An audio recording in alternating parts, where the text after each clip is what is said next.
Hi friends, আজকে দেখতে পাচ্ছ ক্লায়েন্টের হেয়ারে কি পরিমাণ ড্যান্ড্রাফ রয়েছে। আজকে আমি করতে চলেছি ড্যান্ড্রাফ ট্রিটমেন্ট। ক্লায়েন্ট এসেছিল আমার কাছে, প্রচণ্ড হেয়ার ফল হচ্ছে, তা একটা স্পা নিতে। কিন্তু খালি স্পাতে কি হবে? যার হেয়ারে এত পরিমাণ ড্যান্ড্রাফ, তার তো স্পায়ের সাথে সাথে একটা ট্রিটমেন্টও দরকার। তাই আমি তাকে করলাম ড্যান্ড্রাফ ট্রিটমেন্ট উইথ স্পা। একটু হয়তো সময় বেশি লাগে, কিন্তু বিশ্বাস করো, রেজাল্ট দুর্দান্ত।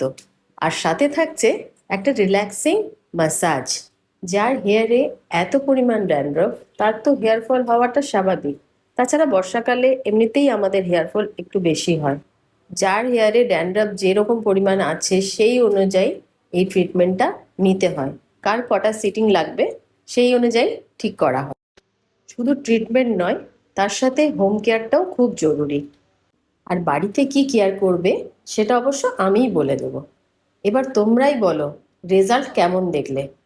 অবশ্যই আমাকে কমেন্ট করে জানাবে। এটা তো ফার্স্ট সিটিংয়ের রেজাল্ট, তাতেই দেখো অনেক কিওর হয়ে গেছে। তাহলে অবশ্যই এসো। টাটা।